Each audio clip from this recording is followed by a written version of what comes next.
అనగనగా రామాపురం అనే ఊరు ఉండేది. ఆ ఊరు ఎంతో సుందరంగా ఉంటుంది. రామాపురం ఊరికి ఆనుకుని అడవి, ఆ అడవిలో ఎన్నో జంతువులు నివసిస్తూ ఉండేవి. రామాపురం ఊరిలో జలపాతాలు, కాలవలు, తోటలు, పొలాలు, పక్షులు, జంతువులతో కిలకిలలాడుతూ ఊరు ఎంతో సుందరంగా కనిపిస్తుంది. ఇది ఇలా ఉండగా అదే ఊరిలో సింగరాయగుంట అనే ఊర్లో సుబ్బయ్య అనే ఒక వడ్రంగ ఉండేవాడు. అతను ఊర్లోని వాళ్ళందరికీ వడ్రంగ పనులు చేసి పెడుతూ జీవనం సాగస్తుండేవాడు. అదే ఊర్లోని చెట్లపైన కోతుల గుంపులు కూడా చాలా ఉండేవి. ఈ కోతులు చాలా అల్లరివి. ఊర్లో ఎవరిని కూడా ప్రశాంతంగా ఉండనిచ్చేవి కావు. ఇళ్లలో పెంచుకున్న పండ్ల మొక్కల్లోంచి పండ్లన్నింటినీ తెంపి తినేసి ఇష్టం వచ్చినట్లుగా పడవేసేవి. ఎవరు ఎలాంటి పని చేస్తున్నా కోతుల గుంపు అక్కడ ప్రత్యక్షమై ఆ పనిని నాశనం చేస్తూ ఉండేవి. ఇదంతా చూసిన ఊరివాళ్లందరూ అబ్బా, ఈ కోతుల పీడ ఎప్పటికి వదులుతుందో అని టుకుంటూ ఉండేవాళ్ళు. ఇదిలా ఉంటే వడ్రంగ సుబ్బయ్య ఒకరోజు ఓ చెట్టు దగ్గర ఎండిపోయి ఉన్న చెక్క దూలాన్ని చూశాడు. తనకు పనికొస్తుందని భావించిన అతడు దాన్ని ఎలాగైనా తీసుకెళ్లాలని అనుకున్నాడు. చెట్టునుంచి ఎండిన ఆ దూలాన్ని వేరుచేసే పనుల్లో నిమగ్నమయ్యాడు. ఈలోపు మధ్యాహ్నం కావడం, బాగా ఆకలిగా ఉండటంతో భోజనానికి ఇంటికి బయలుదేరాడు. వెళ్తూ చెక్కదులాన్ని విడిగా చీల్చి మేకులు కొట్టి అది దగ్గరకు రాకుండా వదిలిపెట్టాడు. ఇక మిగతా పనిని భోజనం చేసి వచ్చి చూద్దాంలే అనుకుంటూ దానక్కడే వదిలేసి వెళ్లిపోయాడు సుబ్బయ్య. సుబ్బయ్య అలా వెళ్లాడో లేదో అల్లరిముక అయిన కోతుల గుంపు అక్కడికి చేరిపోయింది. ఆ చెట్టుపైన ఒకటే ఆటలు పాటలు చెప్పలేనంత అల్లరి చేస్తూ ఆ ప్రాంతాన్నంతా అల్లకల్లోలం చేశాయి. అప్పుడే వాటి కన్ను మధ్యకు చీల్చి ఉన్న దూలంపై కన్నుపడింది. ఇదేంటో చూద్దామనుకుంటూ ఓ కోతి చీల్చి ఉన్న దూలం మధ్యలో దూరి కూర్చుని మధ్యలో ఉన్న మేకుల్ని తీసి అవతల విసిరి పారేసింది. ఎప్పుడైతే కోతి మేకుల్ని తీసేసిందో అప్పుడే దూలం చటుక్కున దగ్గరికి అయిపోయింది. ఇంకేముంది, దూలం మధ్యలో ఇరుక్కుపోయిన కోతి పొట్ట బాగా నలిగిపోయి ఊపిరాడక చనిపోయింది. దీనంతా కళ్లారా చూసిన కోతులన్నింటికీ అప్పటికిగాని బుద్ధి రాలేదు. తాము చేస్తోన్న అల్లరి పనుల వల్లనే ఇలా అయ్యిందని, ఇకపై ఎప్పుడూ అలా చేయకూడదని అవి నిర్ణయించుకుని ఏడుస్తూ చచ్చిపోయిన కోతి చుట్టూ చేరాయి. మరి ఈ కథలో నీతి ఏంటో అర్థమైందా మనవి? కాని పనుల జోలికి ఎప్పుడు వెళ్లకూడదు. అనవసరంగా ఇతరుల పనుల్లో వేలు పెడితే అది మనకే ప్రమాదంగా మారుతుందని ఈ కోతుల కథ ద్వారా తెలుస్తోంది కదూ. అసలే మే నెల ఎండలు మండిపోతున్నాయి. ఎండాకాలం కావడంతో పొలాలు, చెరువులు, బావులు అన్నీ నీరు లేక ఎండిపోయాయి. ఇలాంటి సమయంలోనే ఒక కాకికి బాగా దాహం వేస్తోంది. విపరీతమైన దాహంతో అది దానికి తెలిసిన ప్రాంతాలన్నింటినీ నీటికోసం గాలించేసింది. ఎక్కడా దానికి ఒక్క నీటి చుక్క కూడా కానరాలేదు. అలా నీటికోసం కాకి వెతకని చోటు లేదు. నీరు మాత్రం దొరకడం లేదు. దీంతో అది రోజు రోజుకు నీరసించిపోతోంది. ఇక ఇప్పట్లో నీరు దొరుకుతుందన్న ఆశ కూడా లేకపోవడంతో దేవుడా, నన్ను నీవే రక్షించాలి అని మనసులో అనుకుంటూ అలాగే ఉండిపోయింది. ఎప్పట్లాగే ఒకరోజు కాకి నీటికోసం వెతుకుతుండగా ఒక చెట్టు కింద ఓ మట్టి కూజాలో నీరు కనిపించింది. నీరు బాగా అడుగున ఉండటంతో కాకి వాటిని తాగాలంటే అందటం లేదు. దొరక్క దొరికిన నీటిని ఎలాగైనా సరే తాగి తీరాలని అనుకుంది. అయితే ఎలాగంటూ ఆలోచనలో పడింది. వెంటనే ఆ మట్టి కూజాను ఒకవైపుకు వంచింది. కూజా మెడ ప్రాంతం బాగా సన్నగా ఉండటంతో నీటిని కాకి అందుకోలేకపోయింది. ఇప్పుడెలాగబ్బా అనుకుంటూ అటూ ఇటూ తిరిగింది. అలా తిరుగుతుండగా వెంటనే దానికో ఉపాయం తట్టింది. ఆ కూజాను నిటారుగా నిలబెట్టి చెట్టు కింద ఉండే చిన్న చిన్న గులకరాళ్లను ఒక్కోటిగా తెచ్చివేయడం మొదలెట్టింది కాకి. అలా వేస్తుండగా కూజాలోంచి నీరు మెల్లమెల్లగా పైకి రావటం మొదలైంది. పైకి వచ్చిన నీటిని చూసిన కాకి సంతోషంతో గబగబా తాగేసి దాహం తీర్చుకుంది.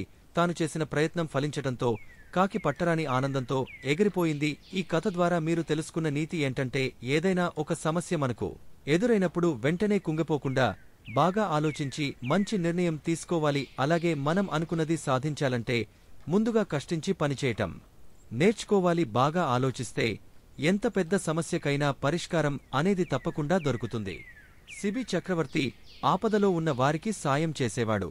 ఎవరు ఏది అడిగినా దానం చేసేవాడు. ఒకరోజు ఒక పావురం వచ్చి ఆయన దగ్గర వాలింది. శత్రువు నుంచి తనను కాపాడమని తిమాలింది. సరే అని దానికి మాట ఇచ్చాడు. ఇంతలో ఒక డేగ వచ్చి, ఈ పావురం నా ఆహారం, దీనిని నేను తరుముతూ వచ్చాడు, ఇది నాది, నాకు ఇచ్చే అని కోపంగా అడిగింది. డేగ, పక్షిరాజా, ఈ పక్షిరాజుని రక్షిస్తానని మాట ఇచ్చాను, పావురం తప్ప ఇంకేమైనా అడుగు అన్నాడు. శిబిచక్రవర్తి మాట తప్పని రాజుగా అందరూ నిన్ను గొప్పగా చెప్పుకుంటారు. అయితే పావురమంత బరువుగల నీ తొడ మాంసం ఈ అని అడిగింది డేగ. శిబిచక్రవర్తి త్రాసు తెప్పించి ఒకవైపు లెన్లో పావురాన్ని ఉంచి రెండోవైపు పళ్ళెంలో తన తొడ మాంసం కోసివేశాడు. ఎంత మాంసం కోసివేసినా పావురంతో సమానం కాలేదు. చివరికి తానే త్రాసు పళ్ళెంలో కూర్చున్నాడు. పావురానికి బదులుగా మొత్తం తన శరీరాన్నంతా తినేయమని డేగను వేడుకున్నాడు. వెంటనే డేగ ఇంద్రునిగా, పావురం అగ్నిదేవునిగా మారినవి. వారిద్దరిని చూసి శిబిచక్రవర్తి ఆశ్చర్యపోయాడు. ఇంద్రుడు, అగ్నిదేవుడు ఇలా అన్నారు: శిబిచక్రవర్తి, మేం నిన్ను పరీక్షించాలని వచ్చాము.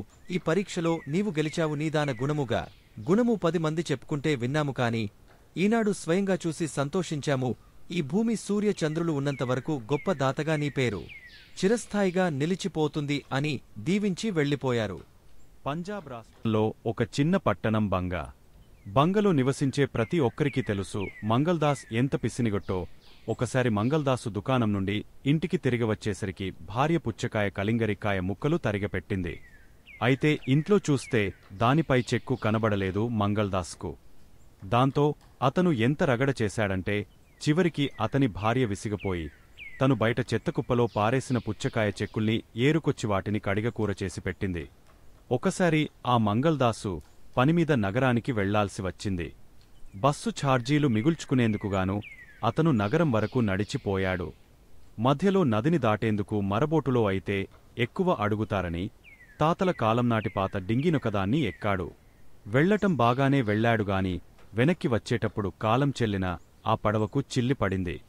ఆ సమయానికి పడవ నది మధ్యలో ఉన్నది. దగ్గర్లో నేల అన్నది లేదు. రంధ్రంగుండా నీళ్లు బలంగా లోపలికి వస్తున్నాయి. చూస్తుండగానే డింగి నీళ్లలో మునిగపోనారంభించింది. మంగల్దాసు ప్రాణాలు పోయినంత పనైంది. ఎందుకంటే అతనికి ఈత రాదు. మరి ఇక చేసేదేమీ లేక అతను తన కులదైవాన్ని ప్రార్థించటం మొదలుపెట్టాడు. స్వామి, నన్ను ఈ కష్టం నుండి గట్టెక్కిస్తే నీ సంతృప్తి కోసం నేను సంతర్పణ చేసి 1000 మంది బ్రాహ్మణులకు భోజనం పెడతాను అని గొణగసాగాడు, ప్రాణాలు గుప్పిట్లో పెట్టుకుని. పడవ మునిగపోయింది. మంగల్దాసు కూడా మునిగేవాడే కాని ఆ సమయంలో ఎక్కడి నుండి వచ్చిందో మరి ఒక పెద్ద కొయ్యదుంగ అతని పక్కకే వచ్చి ఆగింది. మంగల్దాసు గబుక్కున ఆ దుంగను పట్టుకున్నాడు. మెల్లగా దానిపైకి ఎక్కి కూర్చున్నాడు. భద్రంగా సర్దుకుని చతికిలబడి కూర్చున్నాడు. దాంతో భయం కొద్దిగా తగ్గింది. ఇప్పుడు అతనికి ఊపిరి పీల్చుకునేందుకు కొంచెం సమయం కూడా దొరికింది. దాంతోటే ఆలోచన మొదలైంది. అయ్యో, 1000 మందికి భోజనం పెడతానని నేను ఎట్లా అనగలిగాను? 1000 మంది అంటే మాటలు కాదే. అయినా ఆ దేవదేవుడికి ఈ లెక్క ఏమంత పెద్దది గనక నేను 500 మందికి భోజనం పెట్టినా ఆయనకు సంతోషమే అవుతుందిలే, పర్వాలేదు అనుకున్నాడు. అలా పోయి దుంగ ఒక పల్లపు ప్రాంతాన్ని చేరుకుని ఆగింది. మంగల్దాసు కాళ్లకు ఒక పెద్ద బండరాయి తగిలింది. అతను దాన్ని కొంత తడిమి చివరికి దాని పైకెక్కి నిలబడ్డాడు. దగ్గర్లోనే ఒడ్డు కనిపిస్తున్నది. ఇక ప్రమాదం తప్పినట్లే. అతని ఆలోచనలు తను భోజనం పెట్టాల్సిన 500 మంది బ్రాహ్మణుల వైపుకు మళ్ళాయి. 500 మందికి భోజనం పెట్టనవసరలేదు. 500లో ఏమున్నది, 100 మందికి పెట్టినా మా ప్రభువుకు సంతోషమే. ఆయన నిత్య సంతోషి కదా, ఏమీ పర్వాలేదు అనుకున్నాడు. బండమీద కొంచెం సేద తీరిన తరువాత అతను మళ్లీ దుంగపైకి ఎక్కి ప్రయాణం సాగించాడు ధైర్యంగా. అది త్వరలో ఒడ్డున ఉన్న ఇసుకను తాకింది. ప్రమాదం పూర్తిగా తప్పిపోయినట్లే. ఇక మంగల్దాసు సంతృప్తిగా నిట్టూర్చి ఇంకా బాగా అనిపించటం కోసం తను భోజనం పెట్టాల్సిన బ్రాహ్మణుల సంఖ్యను 1కి తగ్గించేసుకున్నాడు. భగవానుడు పత్రం, పుష్పం, ఫలం, నీళ్లు ఇవి చాలు నాకు అనలేదా? దానిదేమున్నది అనుకున్నాడు ఇప్పుడు. అయినా భద్రంగా ఇల్లు చేరుకున్నాక ఆలోచిస్తే అతనికి అది భారంగానే అనిపించసాగింది. ఏమంటే ఈ బ్రాహ్మణులు తిండి బాగా తింటారు, పెద్ద పెద్ద బొజ్జల నిండా అని బాధ. అందుకని అతను బాగా ఆలోచించి ఒక బక్కపలచటి బ్రాహ్మణుడు రిఖీరాంను ఎంపిక చేసుకున్నాడు. రిఖీరాంకు కడుపు సౌఖ్యం లేదని ఊరందరికీ తెలుసు. అందుకని మంగల్దాసు వాళ్ళింటికి పోయి అతన్ని మరుసటి రోజు ఉదయం తన ఇంట్లో భోజనానికి రమ్మని చెప్పి చక్కా వచ్చాడు. అయితే బ్రాహ్మణుడు తనని చూశాడంటే ఏదో ఒక పేరు చెప్పి బాగా దక్షిణ వసూలు చేస్తాడు. అదే తను గనక ఇంట్లో లేకపోతే ఊరికే నోరు మూసుకొని భోజనం చేసి పోతాడు. అందుకని మంగల్దాసు మరునాడు తెల్లవారకనే భార్యకు జాగ్రత్తలు చెప్పి ఆ బ్రాహ్మణుడికి దొరక్కుండా ముఖ్యమైన పని ఏదో పెట్టుకుని వేరే ఊరికి వెళ్ళిపోయాడు. కాని బ్రాహ్మణుడు రిఖీరాం చాలా తెలివైనవాడు. అతనికి మంగల్దాసు నైజం బాగా తెలుసు. వీలైతే మంగల్దాసు తనకు దక్షిణ కూడా ఇవ్వకుండా ఎగనామం పెట్టేయగలడు. అందుకని తెల్లవారగానే బయలుదేరి మంగల్దాసు ఇంటికి వెళ్లాడు రిఖీరాం. అయినా ఆ సరికే మంగల్దాసు వేరే ఊరికి వెళ్ళిపోయాడు. ఇది మన మంచికే అనుకున్న రిఖీరాం మంగల్దాసు భార్య పారోతో, తల్లి, నేను ఒక్కడినే భోజనానికి వస్తున్నానని వంట పరిమితంగా చేస్తావేమోనని ముందుగా హెచ్చరించి పోదామని వచ్చాను. ఈ పూజ సంతర్పణ కనుక కనీసం 10 మందికి సరిపడా భోజనం తయారు చేయవలసి ఉంటుంది. లేకపోతే ప్రయోజనం సిద్ధించద్దు అన్నాడు. ఆమె ఇక ఏమీ అనలేక సర్దుకుని, అయ్యో, ఆ మాత్రం నాకు తెలీదా, అలాగే చేస్తానులెండి అని చెప్పింది.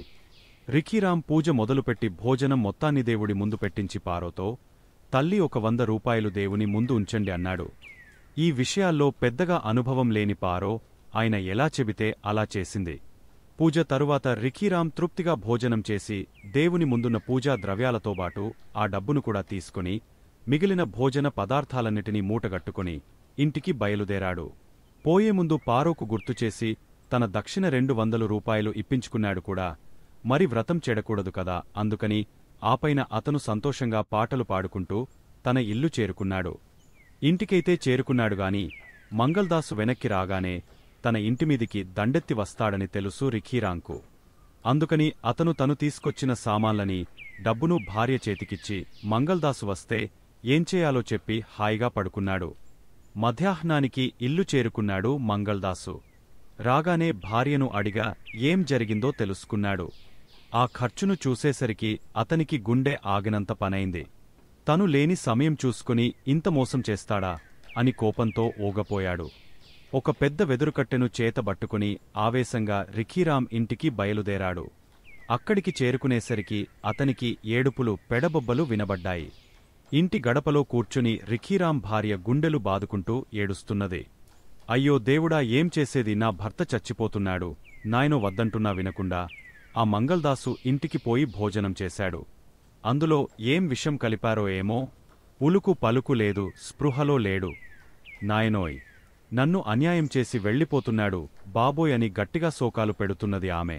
మంగల్దాస్కు అంత చలికాలంలోనూ చెమటలు పోశాయి. కట్టె చేతిలోంచి జారి పడిపోయింది. ముఖం పాలిపోయింది. పెదిమలు ఎండిపోయాయి. రిఖీరాం చచ్చిపోయాడంటే ఇక నన్ను జైల్లో పెడతారు, బహుశా ఉరి తీస్తారేమో కూడా అని అతనికి చెప్పరానంత భయం వేసింది. కిటికీలోంచి లోపలికి చూస్తే మంచంమీద కదలకుండా పడి ఉన్న రిఖీరాం కనబడ్డాడు.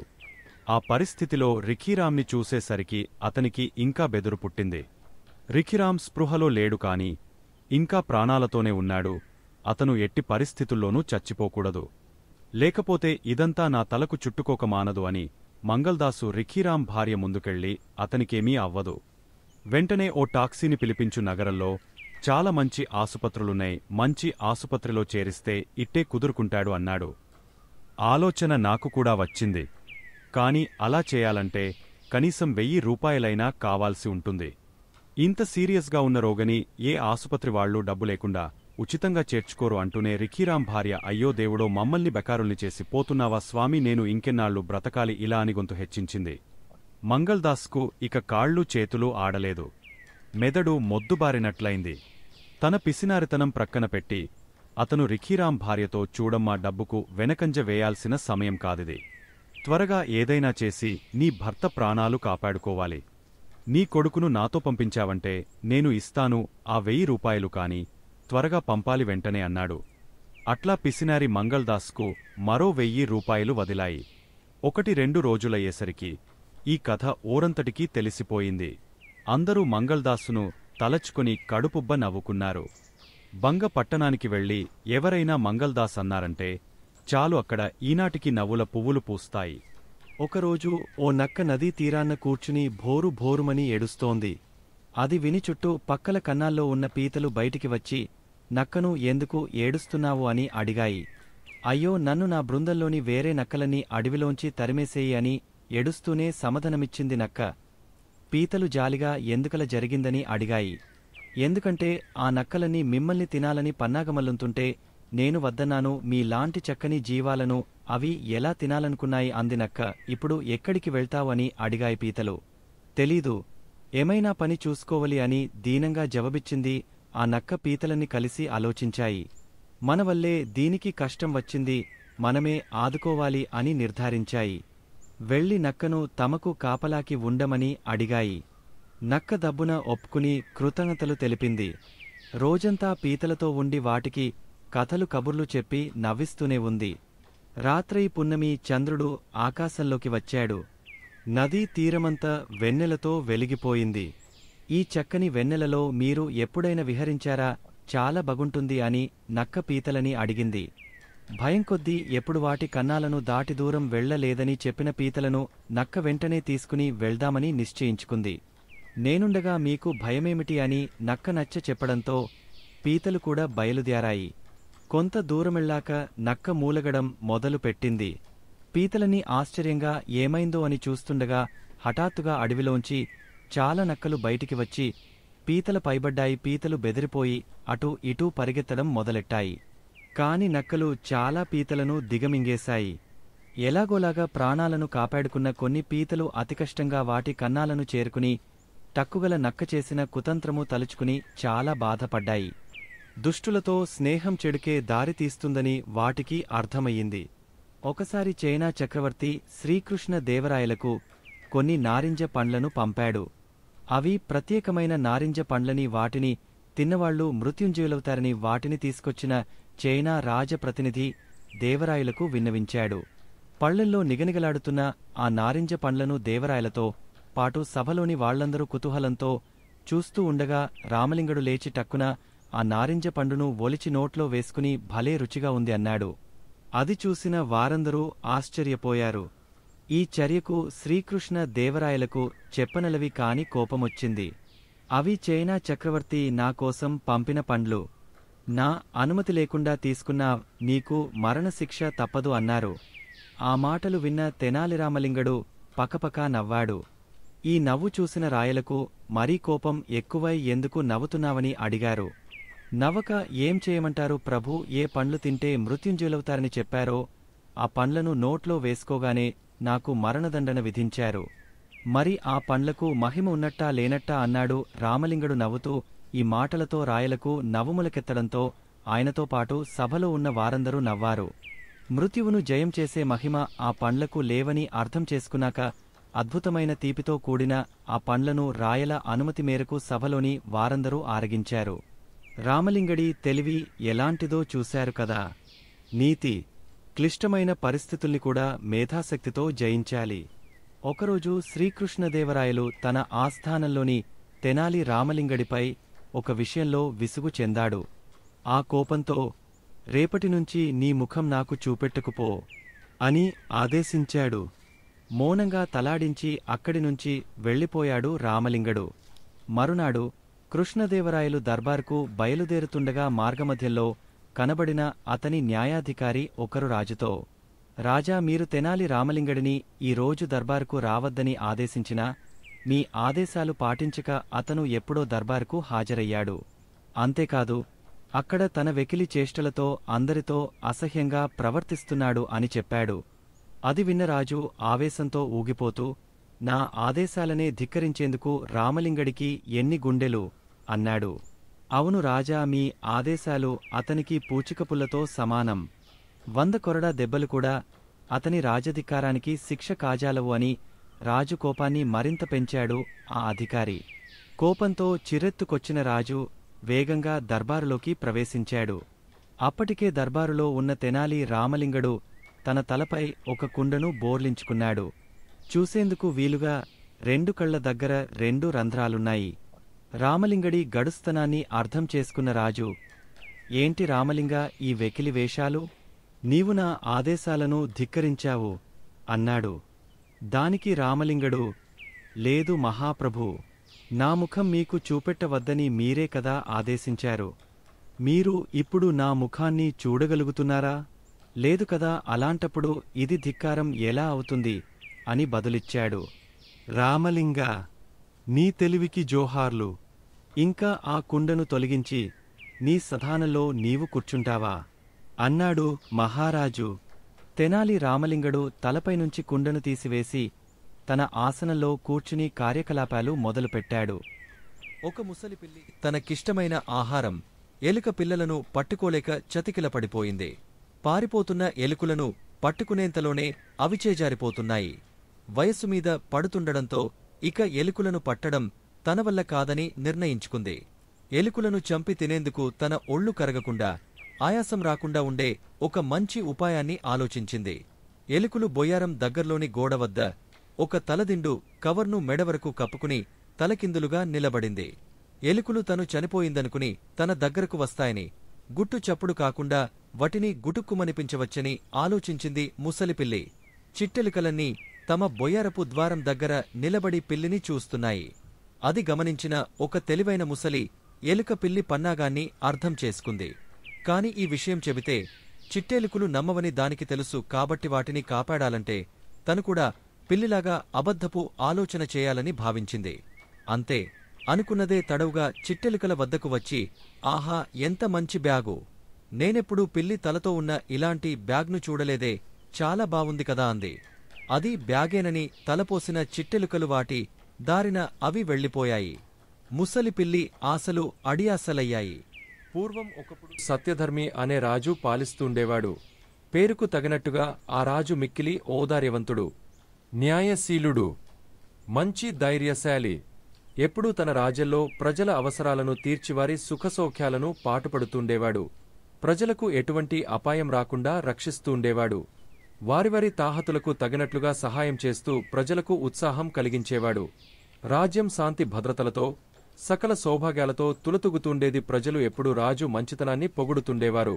ఒకరోజు సాయంకాలం ఆ రాజు ఉద్యానవనంలో విహరిస్తూ దగ్గరగా ఉన్న అడవిలోకి ప్రవేశించాడు. ఆ అడవి రకరకాల చెట్లతో దట్టమై అతి సుందరంగా ఉంది. ప్రకృతి సౌందర్యానికి రాజు ముగ్ధుడై ఆనందిస్తున్నాడు. కొంతసేపటికి ఆ రాజుకి ఆకలివేసింది. దగ్గరగా ఉన్న ఒక ఆశ్రమం చేరాడు. అక్కడ ఒక సాధువు నివసిస్తున్నాడు. ఆ సాధువును సమీపించిన రాజు, ఓ సాధువుంగవా, ఇక్కడ ఇన్ని వృక్షాలు ఫలాలతో కృంగిపోతున్నాయి. ఏ చెట్టు పళ్ళు మధురంగా రసవంతంగా ఉంటాయి? ఏ చెట్టు పళ్ళు చేదుగా విషమేమై ఉంటాయి? ఏ పళ్ళు తినాలి, ఏవి తినకూడదు అని అడిగాడు. సాధువు, ఓ స్నేహితుడా, ఇక్కడ నీకిష్టమైన పళ్ళు నీవు తినవచ్చు. సత్యధర్మి ధర్మరాజు వంటివాడు. అతడి మంచితనం వల్ల ఈ రాజ్యంలో చేదుపళ్ళు అనేవి లేనేలేవు. రాజు చిరంజీవి అగుగాక ఆ వేప చిగుళ్ళు మధురాతి మధురమైన ద్రాక్షపళ్ళులా ఉంటాయి. పుల్లటి చింతపండు పండిన మామిడి పండులాగా తీయగా ఉంటుంది. ధర్మాన్ని రక్షించే వారిని ధర్మం రక్షిస్తుంది అన్నాడు. వెంటనే సత్యధర్మి కొన్ని వేప చిగుళ్ళు కోసి తిన్నాడు. ఆశ్చర్యమని మధురరసం ఉట్టిపడే ద్రాక్షపళ్ళులా ఉన్నాయి. చింతపండు తిని చూశాడు. అతి తీయని మామిడి పండులా ఉంది. రాజు ఎంతో సంతోషపడ్డాడు. ఆనందంతో ఊరివైపు బయలుదేరి వచ్చాడు. మనస్సులో అహంకారబీజం మొలకెత్తింది. నేనెంతో గొప్ప రాజును. ప్రపంచంలో నాతో సమానమైన రాజు ఎవరు? ఆహా, నా కీర్తి 4 దిక్కులా వ్యాపించింది అనుకున్నాడు. రాజు అహంకార గర్వంతో రాజ్యపాలనను అశ్రద్ధ చేయడం ప్రారంభించాడు. ప్రజల కష్ట సుఖాలను గుర్తించడం లేదు. సదా త్రాగుతూ, తింటూ, నిద్రపోతూ కాలం గడపడం ప్రారంభించాడు. ప్రజలకు ఆశ్చర్యం కలిగింది. ఎక్కడ చూసినా రాజ్యంలో అల్లరులు, దోపిడీలు, దొంగతనాలు, కొట్లాటలు. పంటలు పండడం లేదు. అనావృష్టి ప్రబలిపోయింది. అయినా రాజు ప్రవర్తనలో మార్పు రాలేదు. తుచ్చ సుఖాలతో ఆనందపడిపోతున్నాడు. ఒకరోజు తిరిగి రాజు విహారానికి బయలుదేరాడు. పూర్వం వెళ్లిన వనంలోకే వెళ్లాడు. పూర్వం చూసిన ఆశ్రమానికే వచ్చాడు. అప్పుడు చూసిన ఆశ్రమానికే వచ్చాడు. అప్పుడు చూచిన సాధువునే చూచాడు. తన గొప్పతనాన్ని వినడానికి కుతూహలపడుతున్నాడు. సాధువు వీపుపై తట్టి, ఓ మానవ, వనంలో పరిస్థితులు ఎలా ఉన్నాయి? నన్ను ఏ పళ్ళు తినమంటావు? వేపాకు తినమంటావా? చింతపండు తినమంటావా అని అడిగాడు. సాధుపుంగవుడు నిర్లక్ష్యంగా, రాజ్యమంతా చెడిపోయింది. రాజు ప్రజల మంచి చెడ్డలను గ్రహించడం లేదు. రాజ్యంలో కరువు ఏర్పడింది. వానలు లేవు. తిండి గింజలు లేవు. పాపం పెరిగిపోయింది. ఏ పండు చూచిన పుచ్చు, పురుగు మధురమైన మామిడిపండు మట్టిముద్దలా ఉంటుంది. ప్రజలు ఈ రాజ్యాన్ని వదులుకుని ఎక్కడికైనా పోదామని తహతహలాడిపోతున్నారు అన్నాడు. రాజు విమర్శకు ఉలిక్కిపడ్డాడు. నిట్టూర్పు విడిచాడు. అణకువతో నమ్రతతో సాధువు కాళ్లపైబడి, ఆ పాపాత్ముణ్ణి నేనే. ఈ విపరీత పరిస్థితికి నేనే కారణం. అహంకారం ఆవరించుకుపోయింది. నన్ను రక్షించి ఆశీర్వదించు ప్రభూ అని వేడుకున్నాడు. సాధువు రాజును ఆశీర్వదించాడు. సత్యధర్మి నడవడి మారిపోయింది. రాజ్యాన్ని తిరిగా ధర్మయుక్తంగా పాలించడానికి ప్రారంభించాడు. సకాలంలో వర్షాలు పడ్డాయి. పంటలు పుష్కలంగా పండాయి. చెట్లు మధురమైన పళ్లను ఫలింపచేశాయి. రాజ్యం సౌభాగ్యంతో వర్ధిల్లుతుంది. ఏ మూల చూసినా ప్రజలు రాజు గొప్పతనాన్ని గురించి చెప్పుకోవడం ప్రారంభించారు. రామాపురం అనే గ్రామంలో సిద్ధయ్య అనే కుమ్మరి ఉండేవాడు. పేదవాడైన సిద్ధయ్య కుండలు చేసి ఆ గ్రామంలో అమ్మి కుటుంబాన్ని పోషిస్తుండేవాడు. సిద్ధయ్య తన కొడుకు, కూతుర్లను బాగా చదివించి ప్రయోజకులను చేయాలని కలలు కంటూ ఉండేవాడు. పేదరికం వల్ల ఎన్ని కష్టాలు ఎదురైనా పట్టుదలతో తన పిల్లలను చదివించసాగాడు సిద్ధయ్య. 10వ తరగతి పాసైన కొడుకును కాలేజీలో చేర్పించి చదివించసాగాడు సిద్ధయ్య. పిల్లలిద్దరినీ బాగా చదివించాలని అనుకున్న సిద్ధయ్య మరికొన్ని రోజులకు తన అభిప్రాయాన్ని మార్చుకున్నాడు. కూతుర్ని కూడా చదివించాలంటే డబ్బులు సరిపోవు కాబట్టి కొడుకును చదివిస్తే సరిపోతుందనే నిర్ణయానికి వచ్చాడు. అంతేగాకుండా ఆడపిల్ల చదివి ఏం చేస్తుంది? ఉద్యోగాలు చేయాలా? ఉర్లేళాలా? అయినా ఎప్పటికైనా ఓ అయ్య చేతిలో పెడితే అత్తారింటికెళ్లి గుట్టుగా కాపురం చేసుకుంటుంది అని అనుకున్నాడు సిద్ధయ్య. దాంతో ఉన్నఫలంగా కూతుర్ని చదువు మాన్పించేసి ఇంట్లో ఉంచేశాడు. అదలా ఉంటే ఉద్ధరిస్తాడన్న కొడుకు కాలేజీ ఎగ్గొట్టి సినిమాలు, షికార్లు, స్నేహితులతో జల్సా చేయసాగాడు. చదువును నిర్లక్ష్యం చేయడంతో పరీక్షలు తప్పాడు. బాగా చదువుతాడనుకున్న కొడుకు ఇలా చెడుదారులో నడవటం తెలిసిన సిద్ధయ్య బాగా బాధపడ్డాడు. చేసేదేమీ లేక కొడుకును కూడా చదువు మాన్పించి ఇంటిపట్టునే ఉంచుకుని కుండలు చేయడం నేర్పించాడు. కుండలు చేయడమే గాకుండా ఆ పనిలో మంచి శిక్షణను ఇచ్చాడు సిద్ధయ్య. అలాగే వాటిని మంచి ధరకు అమ్మటం కూడా ఎలాగో నేర్పించాడు. దీంతో 4 రాళ్లు సంపాదించడంతో సిద్ధయ్య కొడుకుకు కష్టంలోని తీయదనం తెలిసివచ్చింది. ఇప్పుడు బుద్ధిగా ఇంటిపట్టున ఉంటూ తండ్రి చెప్పినట్లుగా నడుచుకోసాగాడు. అయితే కూతురి విషయంలో తాను చేసిన తప్పును గ్రహించిన సిద్ధయ్య ఇప్పటికైనా మించిపోయింది లేదని అనుకుని కూతుర్ని మళ్లీ బడిలో చేర్పించాడు. తండ్రి అనుకున్నట్లుగా ఆమె బాగా చదువుకుని త్వరలోనే మంచి ఉద్యోగం సంపాదించింది. తాను చేసిన తప్పును సరిదిద్దుకున్న సిద్ధయ్య ఆనందానికి ఇప్పుడు అవధులే లేవు. చదువును పక్కన పెట్టి చెడు తిరుగుళ్ల పాలైన కొడుకు ఇక పనికిరాడని బాధపడిన సిద్ధయ్య కొన్ని రోజుల్లోనే కొడుకు దారిలోకి రావడం, కూతురు బాగా చదువుకుని మంచి ఉద్యోగం సంపాదించడంతో సంతోషంతో ఉబ్బితబ్బిబ్బవుతున్నాడు. కాబట్టి కొడుకులు ఉద్ధరిస్తారు, కూతుళ్లకు చదువెందుకు అనే అభిప్రాయంతో ఉండే పెద్దలు సిద్ధయ్య అనుభవంతో ఇప్పటికైనా మేల్కొంటారని ఆశిస్తూ ఒకరోజు ఉద్యానవనంలోకి విహారానికి వెళ్లారు 3 రాజకుమార్తెలు.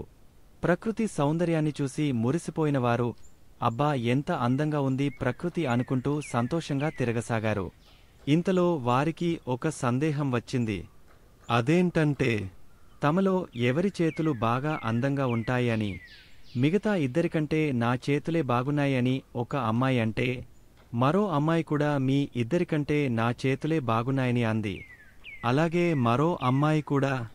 అలా వారిలో వారు వాదించుకోసాగారు. ఇదంతా గమనించిన ఒక దేవకన్య ఒక భిక్షగత్తె వేషం ధరించి వారి వద్దకు వచ్చింది. చింపిరి జుట్టు, మాసిన బట్టలతో వికారంగా ఉన్న ఆ దేవకన్యను చూసిన రాకుమార్తెలు అసహించుకుంటూ పక్కకు వెళ్లమని చీకొట్టారు. దానికి నొచ్చుకున్న ఆ భిక్షగత్తె అలా నడుచుకుంటూ వెళ్ళిపోయింది. ఎండ కారణంగా మాడిపోయిన ముఖంతో ఉన్న ఆ అమ్మాయికి దారిలో ఓ గుడిసె ఇంట్లో ఉన్న ఒక పేదామె ఆశ్రయమిచ్చి అన్నం పెట్టింది. పేదరాలైనప్పటికీ తనకు ఉన్నంతలో కడుపు నిండా అన్నం పెట్టినందుకు తృప్తి పొందిన మారువేషంలోని దేవకన్య ఆమెకు అష్టైశ్వర్యాలను, ఆయురారోగ్యాలను ప్రసాదించింది. అంతే, వెంటనే ఆమె ఆశీర్వదించినట్లుగానే జరిగిపోయింది. దీన్నంతా కళ్లార్పకుండా చూస్తూనే ఉన్నారు రాకుమార్తెలు. బిచ్చగత్తె రూపంలోని ఆ దేవకన్య తన అసలు రూపంలోకి మారిపోయి రాకుమార్తెల వద్దకు వచ్చింది. తోటివారికి సహాయపడేందుకు సిద్ధంగా ఉండే చేతులే ఈ లోకల్లో అతి సుందరమైన చేతులు అని చెప్పి మాయమైపోయింది. దీంతో బుద్ధి తెచ్చుకున్న రాకుమార్తెలు ఇకమీదట అలా ఉండకూడదని అనుకున్నారు. కాబట్టి పిల్లలు, ఈ కథ ద్వారా మనం తెలుసుకోవాల్సిన నీతి ఏమిటంటే, ఇతరులకు సహాయం చేయడంలో అందము, గొప్పతనము దాగి ఉంటుంది.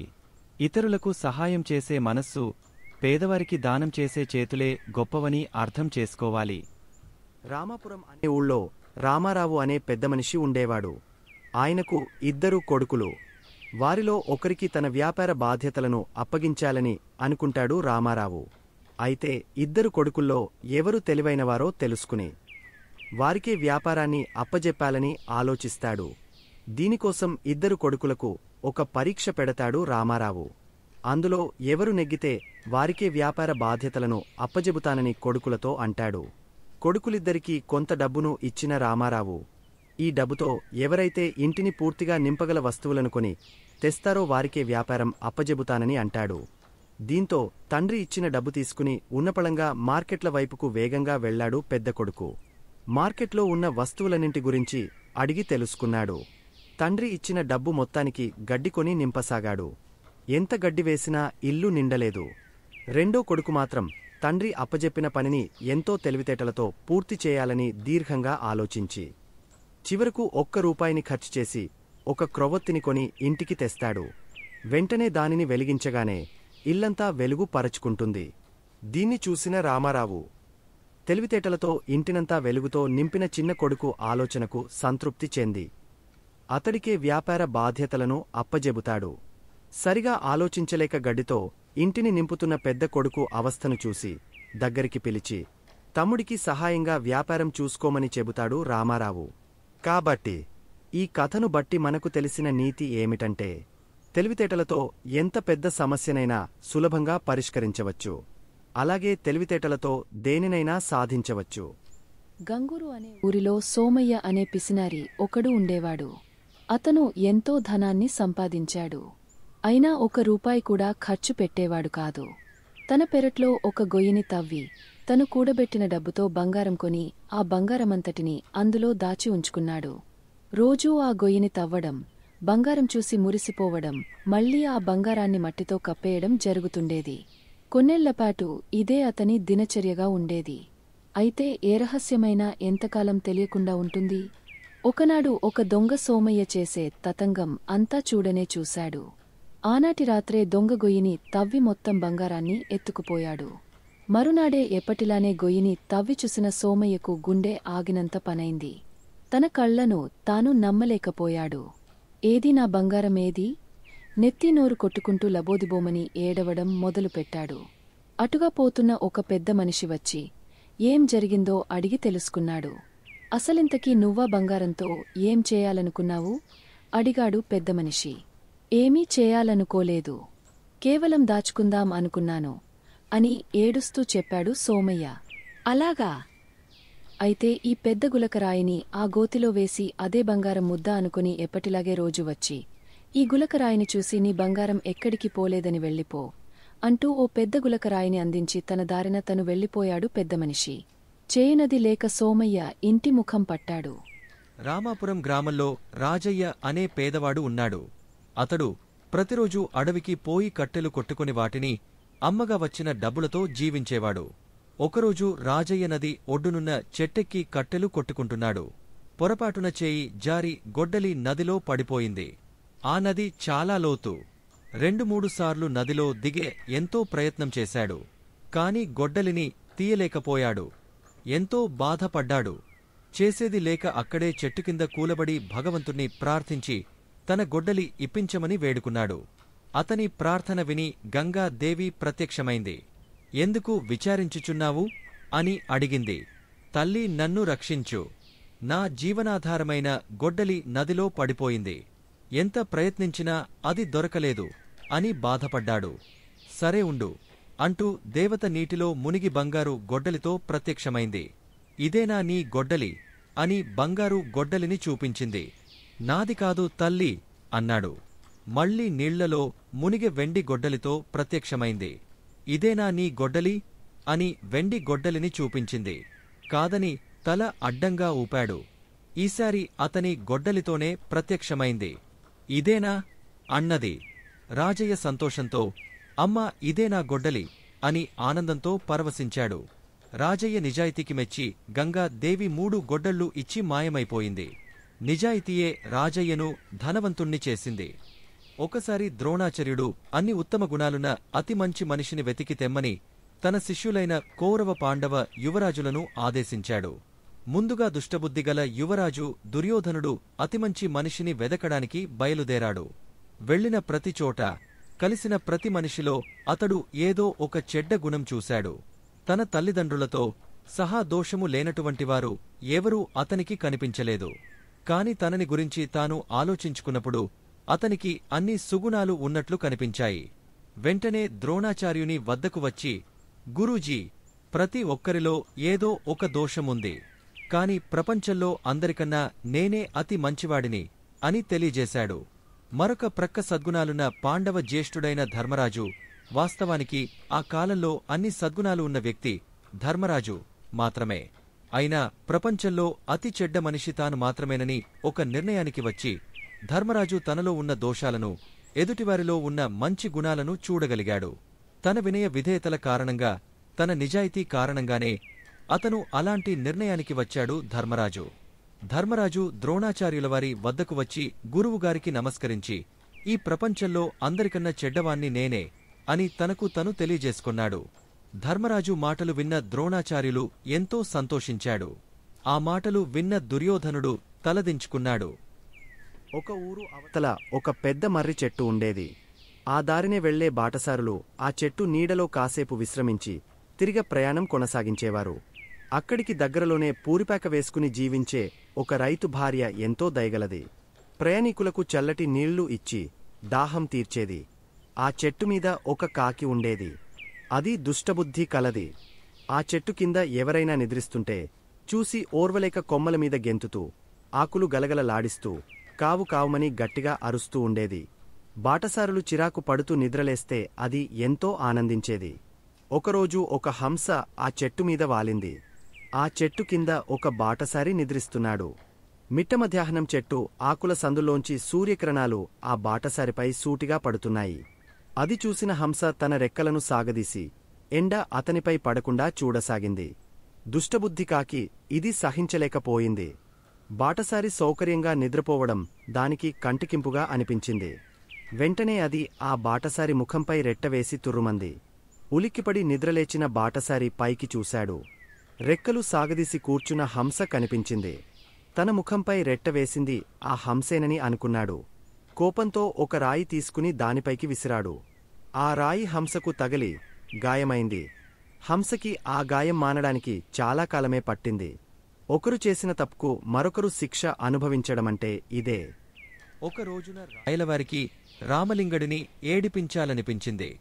నిండు సభలో ఆయన తనకు ఒక కల వచ్చిందని చెబుతూ తెనాలి రామలింగడిని ఉద్దేశించి ఇలా అన్నారు. రామకృష్ణ, నేను ఒక కొత్త ప్రదేశంలో నడుస్తున్నామట.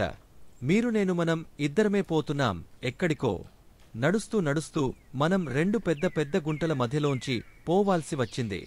ఒక గుంట నిండా తేనె ఉన్నది. ఇక రెండోది మురికి గుంట. దానిలో నిండుగా దొడ్డి, మూత్రము, చెత్త, చెదారము అన్నీ ఉన్నాయి. దారేమో ఇరుకుగా ఉంది. కాని మనిద్దరం దాన్ని దాటాల్సిందే. ఇక మనిద్దరం మునివేళ్లమీద మెల్లగా అడుగులేస్తూ పోతున్నాం. అంతలోనే ఇద్దరం పట్టుతప్పి జారిపడిపోయామట. నేనేమో తేనె గుంటలో పడ్డాను. మరి మీరేమో అబ్బ చెప్పలేను. మీరేమో దొడ్డితో నిండిన మురికి గుంటలో పడిపోయారు నిలువున. రాయలవారు ఇది చెబుతూ ముక్కు మూసుకున్నారు. సభలోని వారంతా గట్టిగా పడి నవ్వారు. కొందరు సంతోషం పట్టలేక చప్పట్లు చరిచారు. అందరినీ ఎగతాళి చేసే ఈ రామలింగడికి తగిన సన్మానం కనీసం రాయలవారి కలలోనైనా జరిగిందని చాలామంది ఎగతాళిగా భళి భళి అన్నారు. రాయలవారు తన కలను మరింత రంజుగా కొనసాగించారు. నేను తాగగలిగినంత తేనెను తాగి ఆ గుంట అంచును పట్టుకుని కష్టపడి ఎలాగో పైకి ఎక్కాను. కాని చూడగా మీరు పాపం ఇంకా ఆ దొడ్డిలోనే కొట్టుమిట్టాడుతున్నారు. చివరికి మీకు కూడా గుంట అంచు దొరికింది. అటూ ఇటూ జరుక్కుంటూ మీరు కూడా పైకి ఎక్కబోయారు. కాని అంతలోనే ఏమైందో ఒక్కసారిగా జారి దభిమని ఆ దొడ్డి గుంటలోనే పడిపోయారు. ఈసారి తలక్రిందులుగా. అంతలో నాకు మెలకువ వచ్చేసింది. సభికులంతా పొట్ట చెక్కలయ్యేలా నవ్వారు, ఒక్క రామలింగడు తప్ప. ఇక రామలింగడు ప్రతీకారం తీర్చుకోకుండా ఉండలేకపోయాడు.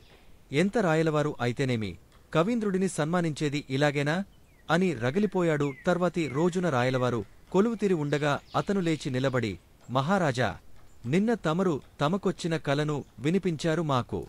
రాత్రి నాకు ఒక కల వచ్చింది. చిత్రంగా అది తమరు ఆపిన చోటే మొదలయింది. ఏలినవారి సెలవైతే నేను వివరంగా మనవి చేసుకుంటాను అన్నాడు. ఏదో నవ్వులాటకు మొదలు పెడితే నాకే చుట్టేట్లున్నాడే అనుకున్నారు రాయలవారు. అయినా సరస్సులు కనుక కలను ఎలా ముగస్తాడో విందామన్న కుతూహలం ఎక్కువ అయింది. చెప్పండి రామకృష్ణ అన్నారు ఒకంత భయపడుతూనే బింకంగా. రామలింగడు చెప్పాడు. మీరేమో తేనె గుంటలోంచి సులభంగా బయటికి వచ్చేశారు. కాని నేను దొడ్డి గుంటలోంచి వెంటనే పైకి రాలేకపోయాను. అయితే చాలాసార్లు ప్రయత్నించిన మీదట చివరికి ఎలాగో పైకి చేరుకోగలిగాను. కాని అప్పుడు మనిద్దరికీ ఒక సమస్య ఎదురైంది. ఆ వేషాల్లో మనం ఇంటికి పోలేం కదా, ఎట్లా పోతాం?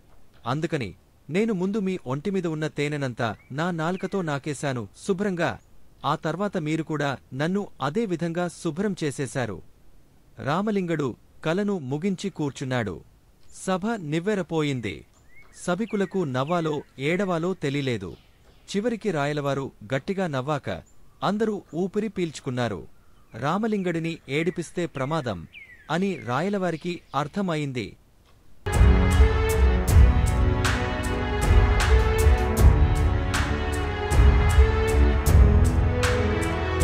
మీరు మరిన్ని వీడియోలు చూడాలంటే మన ఛానల్ను సబ్స్క్రైబ్ చేయండి. పక్కనున్న బెల్ ఐకాన్ని ప్రెస్ చేయండి.